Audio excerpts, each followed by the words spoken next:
মাধ্যমিকের পর কি নিয়ে পড়াশোনা করবে, সায়েন্স, আর্টস নাকি কমার্স? আজকের এই ভিডিওতে সায়েন্স, আর্টস এবং কমার্সের বিস্তারিত আলোচনা করব। আর এই ভিডিও মারফত তুমি জানতে পারবে তোমার জন্য কোন স্ট্রিমটা উপযুক্ত।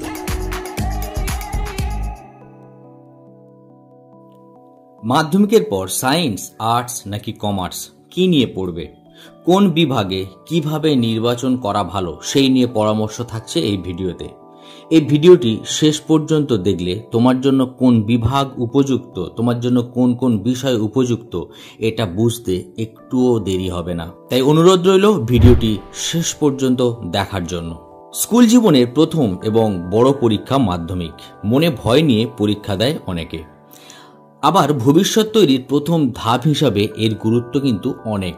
এরপর আসে জীবনের তার চেয়েও গুরুত্বপূর্ণ ধাপ উচ্চ মাধ্যমিক। এখান থেকেই পড়ুয়ারা প্রবেশ করে উচ্চশিক্ষার আঙিনায়। তাই উচ্চ মাধ্যমিকে বিভাগ তথা বিষয় নির্বাচন খুবই গুরুত্বপূর্ণ।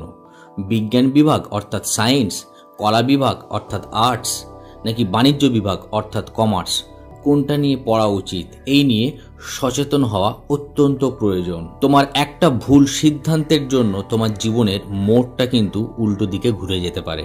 কোন বিভাগ, কি বিষয় এবং সর্বোপরি কেন নির্বাচন করব সেই নিয়ে পরামর্শ থাকছে এই ভিডিওতে।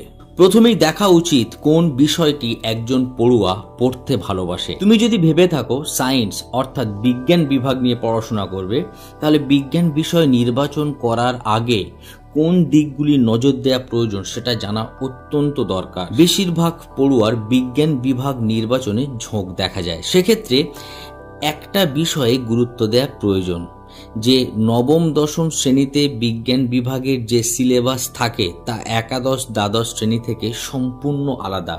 তাই মাধ্যমিকের ফলাফলে গণিত বা বিজ্ঞান বিভাগে ৮০% কাছে নম্বর থাকলে তবেই বিজ্ঞান বিভাগ নেওয়া ভালো। তোমার প্রশ্ন থাকতে পারে, আমি তো অঙ্কে দুর্বল, কিন্তু তাও কিভাবে বিজ্ঞান বিভাগ নিয়ে পড়া যেতে পারে? যদি এমন হয় এমন একজন পড়ুয়া অঙ্কে দুর্বল, অন্যান্য বিজ্ঞান বিষয় ভালো, সেক্ষেত্রে পরিবেশ বিজ্ঞান, জীববিজ্ঞান এবং পদার্থবিদ্যা, রসায়ন বা এই ধরনের কিছু বিষয় নির্বাচন করা যেতে পারে। তবে তখনও অঙ্কে ন্যূনতম ৭৫% নম্বর থাকলে তবেই বিজ্ঞান বিষয় নিয়ে পড়াশোনা এগিয়ে যাওয়া উচিত হবে। তুমি এই বিষয়গুলি পড়েও নিট বা ডাক্তারি পরীক্ষায় বসতে পারো।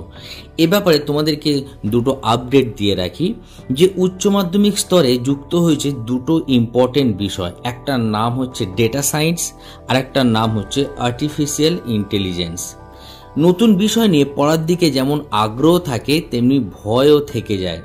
পড়ুয়ারা যদি অঙ্ক এবং রাশিবিজ্ঞানে ভালো হয় তাহলে এই বিষয় নিয়ে পড়া যেতে পারে। ডেটা সংক্রান্ত বিষয় নিয়ে পড়ার দিকে আগ্রহ থাকলে মাধ্যমিকে রাশিবিজ্ঞানের প্রাথমিক যে দিকগুলি থাকে সেখানে ভালো হলে নেওয়া যেতে পারে ডেটা সায়েন্স এবং এআই।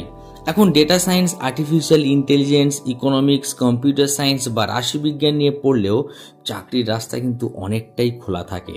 এবারে তোমরা জেনে নাও যে সায়েন্সের মোস্ট ইম্পর্টেন্ট সাবজেক্ট কি কি।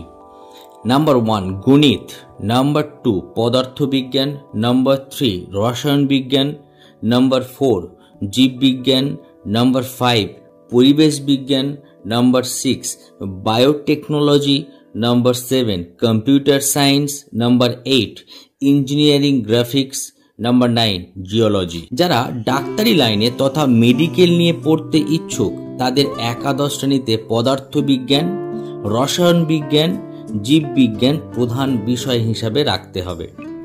মেডিকেলের সফলতার জন্য জীববিজ্ঞান বিষয়টি খুব ভালোভাবে পড়তে হবে। যারা ইঞ্জিনিয়ারিং লাইনে পড়তে ইচ্ছুক তাদের একাদশ শ্রেণীতে পদার্থবিজ্ঞান, রসায়ন বিজ্ঞান এবং গণিত বিষয়গুলি থাকা বাধ্যতামূলক। ইঞ্জিনিয়ারিং পড়ার জন্য পদার্থবিজ্ঞান এবং গণিত বিষয়ে দক্ষ হওয়া প্রয়োজন। ইঞ্জিনিয়ারিং নিয়ে পড়াশোনা করে যে যে কেরিয়ার অপশানগুলি পাওয়া যায় সেগুলি হলো যেমন civil engineering, mechanical engineering, electrical engineering, chemical engineering, nuclear engineering, industrial engineering ইত্যাদি। এবারে আমরা জানব কলা বিভাগ অর্থাৎ আর্টস। আর্টসের কোন কোন সাবজেক্ট আছে এবং আর্টস নিয়ে পড়লে কি কি চাকরি পাওয়া যায়, আর্টসের খুঁটিনাটি। আর্টসের সাবজেক্টগুলো হলো ইতিহাস, ভূগোল, এডুকেশন, সংস্কৃত, রাষ্ট্রবিজ্ঞান, সমাজবিজ্ঞান, সাইকোলজি, অর্থনীতি, পরিবেশবিদ্যা, পুষ্টিবিজ্ঞান, মিউজিক, ফাইন আর্টস, শরীরশিক্ষা। আর্টস নিয়ে পড়াশোনা করলে যে কেরিয়ার অপশানগুলি পাওয়া যায় সেগুলি হলো, তুমি শিক্ষক হতে পারো, অধ্যাপক, গবেষক, লেখক, সাংবাদিক, প্রকাশক, ভাষাবিদ, আইনজীবী, সমাজকর্মী, রাজনৈতিক কর্মী, কূটনীতিক ইত্যাদি হওয়ার সম্ভাবনা থাকে যদি তুমি আর্টস নিয়ে পড়াশোনা করো। তবে তুমি যদি আর্টস নিয়ে পড়াশোনা করো তাহলে তুমি চেষ্টা করবে স্কোরিং সাবজেক্টগুলো রাখার। স্কোরিং সাবজেক্ট অর্থাৎ যে সাবজেক্টে অল্প পড়ে অনেক বেশি নম্বর ক্যারি করা যায়। যেমন ইতিহাস খুব একটা বেশি পড়তে লাগে না, ইতিহাস তোমরা ছোটবেলা থেকে পড়ে এসছো, তাই ইতিহাস বিষয়টা যদি নাও, নতুন কিছু নয় সেহেতু এখান থেকে অনেক নম্বর তোমরা ক্যারি করতে পারো। রয়েছে ভূগোলে প্র্যাকটিক্যালে অনেকটাই নম্বর থাকে, যদি একটু মেধার সঙ্গে এবং গভীর অধ্যবসায় করো ভূগোলে 80% মার্কস পাওয়া খুবই কমন ব্যাপার বা ইজি ব্যাপার। সঙ্গে থাকছে পরিবেশবিদ্যা অর্থাৎ ENVS, এনভায়রনমেন্টাল সায়েন্স। এই সাবজেক্টটা ভীষণ সহজ একটা সাবজেক্ট, এই সাবজেক্টটাও স্কোরিং সাবজেক্ট হিসাবে ধরা যেতে পারে। এই স্কোরিং সাবজেক্টগুলো যদি তোমরা তোমাদের সাবজেক্ট কম্বিনেশনের মধ্যে রাখো তাহলে আর্টস নিয়ে পড়ে অনেক বেশি নম্বর ক্যারি করতে পারবে। এবারে আসা যাক কমার্স অর্থাৎ বাণিজ্য বিভাগ।